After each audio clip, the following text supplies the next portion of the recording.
All right, so this is going to be a video about section 5.1, which is basically an intro to angles. The learning objectives are written right here. In this section, you will draw angles in standard position. It'll be very basic. Convert between degrees and radians. It's going to be a little bit more complicated. It's just an equation we're basically going to be following. And then we're going to be finding the length of a circular arc. All right, before we start, let's do a little bit of defining, maybe show you some terms that are related to angles.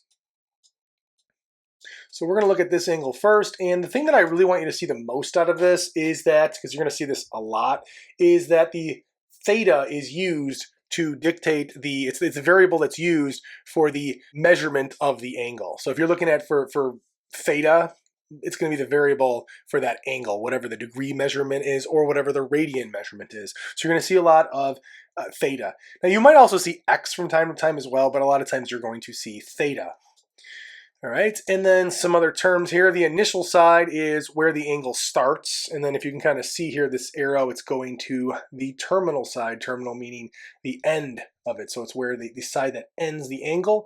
The corner there is called the vertex. So you're going to be hearing these terms from time to time, so make sure you understand what they are. Next thing we're going to talk about, this is the unit circle. The next section is going to cover the unit circle in a little bit more detail, but I'm going to kind of show you a little sneak preview of this right now because it actually relates to the next concept that we're going to be talking about.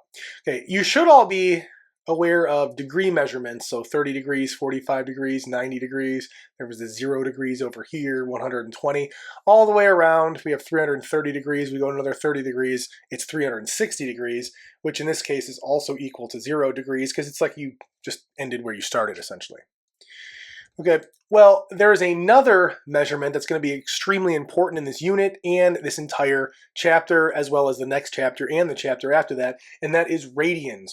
Radians are another type of measurement for an angle. Instead of degrees, though, radians look a little bit different. For example, this one right here has a pi over 6, this one has a pi over 4, this one has a pi over 3, pi over 2, and you'll notice there's a bunch of pi in these.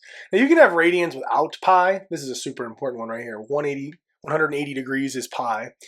You can have a radian value. You can have 1 radian or 3 radians if you really wanted. But these are special types of radian values that we're going to talk about in more detail in the next unit. But just know that a lot of times when you see radians, you're probably going to see a pi with that as well. Okay. The thing that we need to do, and this was talked about in the learning objectives above, is we need to figure out a way of converting from degrees to radians and from radians to degrees. So we need to be able to go back and forth for all of these. Okay, these are all written down here so we can easily just tell that which ones are the same, but there's going to be other values that we're going to need to do as well to convert from degrees to radians and back. And here is the equation that we are going to use for converting between degrees and radians. So you're going to want to write this one down. This is what we're going to primarily be using for this next set of problems. Okay, so to convert between degrees and radians, we're going to use this proportion. So it's taking the fact that 180 degrees and pi radians are equal. So it's putting both of those in the denominator, and then you can find the degree measurement here and also the radian measurement here. Okay, so if you start with radian, this one here, we can figure out this one. If we start with this one, we can figure out this one. The 180 and the pi are always the same, so we don't need to worry about that. Let's look at some example problems to kind of make sure this makes a little bit more sense. Okay, for this one, it says convert each radian measure to degrees. The first thing I'm going to do is I'm going to write down that formula that we had up there. I'm actually going to write the degrees with a d here, so it's going to be d degrees instead of that theta over 180 is equal to, and then I'm going to write the radian, I'm just going to write r here, divided by pi. Okay. Now we are given the radian measurement, so that means we know this value right here, that r.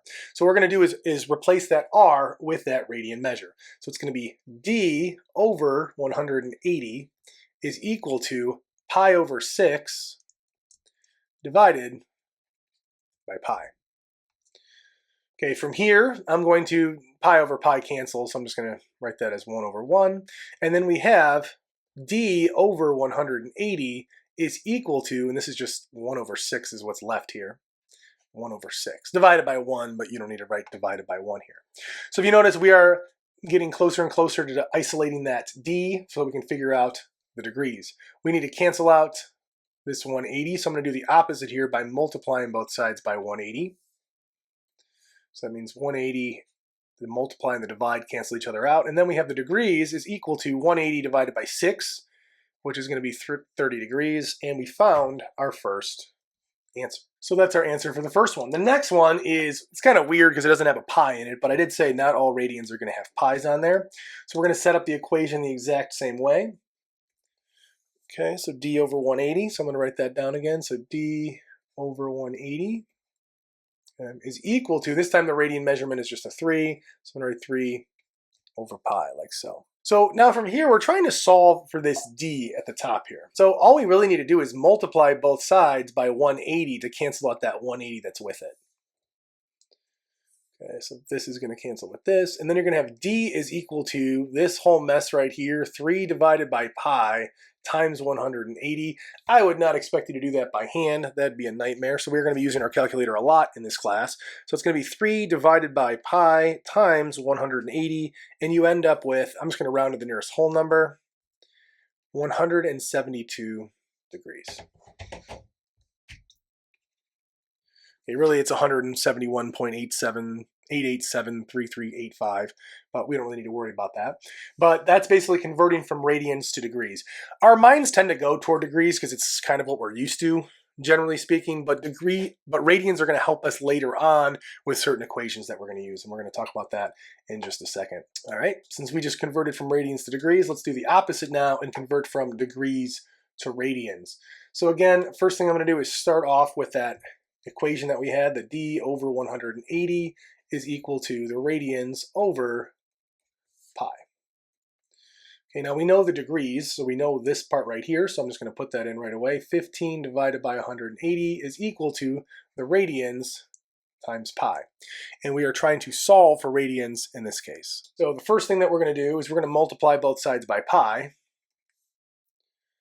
like so. Now the 15 over 180 does actually simplify because they're both divisible by specific values. In fact, they're both divisible by 15, so I can divide this by 15 to get a 1, divide this by 15 to get a 12, because 12 times 15 is 180. Okay, this pi over here cancels with this, and you end up with the r is equal to pi. This pi is being multiplied here, so the pi goes on top, divided by 12. So pi over 12 is the radian value for this. Okay. Now we're going to see why we need radians, why radians are so important. So this part right here is going to help us find the arc length of a circle. And we have this equation right here, S is equal to R times theta. It is important to note that the theta has to be in radians. So if you are in degrees, you are going to have to convert from degrees to radians in order to use this equation. Otherwise, the equation is not going to work. Okay, super important to understand. So it says in a circle of radius r, so here's that r right there, the length of an arc S, so here's S right here, so this whole arc length right here is S, subtended by an angle theta, so we have theta right here, in radians, it has to be in radians, is shown in figure 21. So this is figure 21 right here. To use this equation, the first step is, if necessary, convert theta to radians. Okay, sometimes it's going to start with degrees and you have to do a little bit extra work. So once you have the theta in radians, all you have to do is multiply that radius by the radian measure of theta. So it's r times theta, essentially. That's what this says right here. S equals r times theta. So we have to be in radians, and then we're just going to be multiplying the radius by that radian measure. All right, let's do an example problem here. All right, so for this one, we're going to be finding the length of an arc. So we're going to need our arc length formula. So I'm just going to write that down real quick since we're going to be using it here. Okay. Find the arc length along a circle of radius 10 units. So I'm going to write r equals 10 since that's given here. Subtended by an angle, so now our theta degrees is equal to 215. Okay, we need to get this into radians though, because the theta always has to be in radians. So I'm going to write theta d since it's the degrees for that. First thing I'm going to do is I need to transform this into radians. So the formula is something like that. I'm going to multiply both sides by pi. And we know that our degrees is 215. From here, the pi's are going to cancel, and you have r is equal to 215 over 180. That's going to simplify to 43 pi over 36. Okay, so that's our r, which really is going to be our theta in this case. It's going to be our theta for this because we need to be in radians. So we're going to have S is equal to the radius, which is 10, times the degrees in this. For this one in particular, it has to be in radians. So you're going to have something like this. All right, from here I'm going to simplify. The 10 over 26 is going to be 5 over 13. Okay, and then we're going to have 200 plus 15 on top, so you're going to have 215. So you're going to have 215 pi divided by 13 as your final answer. If you wanted a decimal approximation of that, you would just throw that in your calculator to get that. I'm not so worried about it for this problem. So that's a video on angles, just a very, very brief introduction to angles. Very simple stuff like drawing angles, making sure you understand the initial side, the terminal side, that theta is going to be the variable that's primarily used for angle measurements. The angle measurements can be in degrees or radians. You have to know how to convert from one to the other. We're going to go into more detail about why radians is so important in the next video. You should also know the arc length formula, the S equals R theta as well, because that's going to help you find the length of a circular arc. If you have any questions about anything in this video, let me know.